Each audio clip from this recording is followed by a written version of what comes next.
0.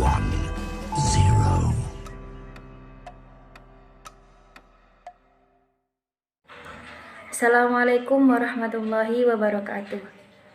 Yang terhormat kepada Bapak Dosen Hartono MPD selaku dosen pengampu mata kuliah Peradaban Islam dan Islam Nusantara.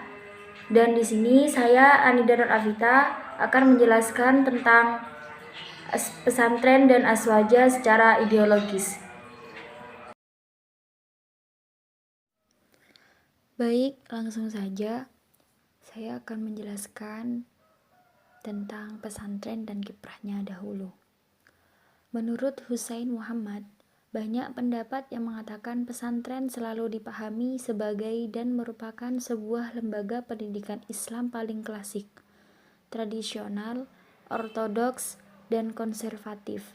Indikasi yang paling sering disebut sebagian orang dengan nada kurang sedap adalah pesantren merupakan komunitas kaum sarungan. Sementara pesantren bermula dari terminologi santri, kemudian mendapatkan imbuhan pe dan an, yang artinya tempat menetap seluruh santri. Sejarawan Profesor Anthony H. Jones mengatakan, ungkap Zakarshi Devir, terminologi santri berawal dari bahasa Tamil, berarti guru mengaji. Hubungan sosial kiai ulama dan santri dilandaskan paling percaya, bukan semacam patron klien seperti dipraktekkan masyarakat umumnya. Kepatuhan santri kepada kiai ulama disebabkan ia berharap keberkahan, seperti pemahaman konsep tasawuf. Dalam tradisi pesantren, seluruh santrinya tak hanya dibekali segudang teori saja, melainkan mereka juga diajarkan tentang cara mempraktekannya yang diharapkan akan mampu diimplementasikan dalam diri yang mulia, al-akhlak al-karimah.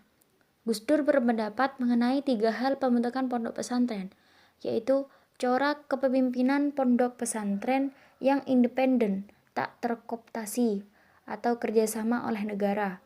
Kepemimpinan kiai ulama, pondok pesantren memiliki keunikan tersendiri, mempunyai khas. Yang kedua, referensi yang digunakan di pondok pesantren berasal dari berbagai abad. Yang ketiga, pondok pesantren mengambil sistem nilai yang juga digunakan oleh masyarakat. Poin kedua adalah pesantren dan ideologinya. Di Indonesia, eksistensi pondok pesantren sungguh menakjubkan. Cepatnya berkembang, pesantren telah membuatnya memiliki bermacam model sistem pendidikan, namun tetap mampu mempertahankan kekhasannya, yakni santri yang senantiasa tinggal di sebuah pesantren dengan titik utama pengasuh dan kiai sebagai rujukan kebijakannya. Dalam hal ini, saya akan mengulas 3 pesantren di Jawa yang memiliki ciri khas atau ideologi tersendiri, yakni pesantren Tebu Ireng Jombang, Pondok Modern Darussalam Gontor, Pondok Pesantren Al-Fatah Temboro Magetan. Akan tetapi saya akan memperjelaskan tentang Pondok Pesantren Tebu Ireng saja. Yaitu pada tahun 1899, Pondok Pesantren Tebu Ireng Jombang dibangun oleh Kiai Hasyim Asy'ari. Pesantren tersebut adalah salah satu bukti kegigihan perjuangan Kiai Hasyim. Ia juga merupakan inisiator organisasi keagamaan yang banyak diikuti masyarakat Indonesia. Kiai Sihah, pendiri Pondok Pesantren Tambak Beras, adalah kakek buyutnya. Syekh Mahfud Al-Tarmisi adalah guru di Masjidil Haram yang terkenal karena ia adalah salah satu ahli hadis di Mekah. Dunia pendidikan saat ini masih belum bisa menjadikan masyarakat Indonesia tumbuh serta berkembang menjadi masyarakat yang sejahtera dan terdepan. Baginya semua yang dikerjakannya hanya diperuntukkan kepada Allah. Ini adalah dasar pertama yang ditekankan di Pondok Pesantren Tebu Ireng. Sikap ini merupakan sikap yang sangat diperlukan pada diri setiap manusia, sehingga siapapun yang memilikinya tak akan mendapatkan kecurigaan berlebih dari orang sekitarnya. Yang ketiga, aswaja. Aswaja secara bahasa berasal dari kata bahasa Arab, yakni terdiri dari kata ahlun yang artinya keluarga, golongan atau pengikut, dan al-jamaah yang berarti sekumpulan orang yang memiliki tujuan. Sedangkan secara istilah, aswaja berarti golongan umat Islam yang dalam tauhid menganut pemikiran Imam Abu Hasan al-Asy'ari dan Abu Mansur al-Maturidi. Sedangkan dalam bidang ilmu fikih menganut Imam Madhab 4 serta dalam bidang tasawuf menganut pada Imam Al-Ghazali dan Imam Junaidi al-Baghdadi. Aswaja sebagai ideologi.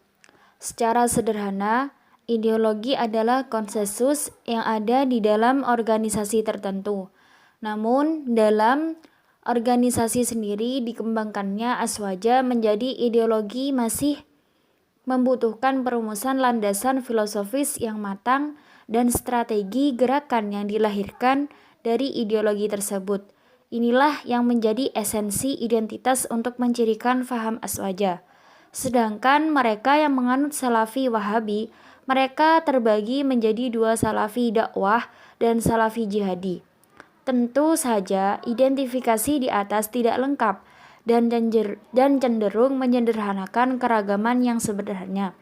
Namun demikian, untuk kepentingan memperjelas posisi aswaja, kiranya identifikasi tersebut cukup untuk mengeksplorasi prinsip al-tasawwutu wa al-iqtisad yang menjadi karakter utama aswaja. Alhamdulillahirrabbilalamin.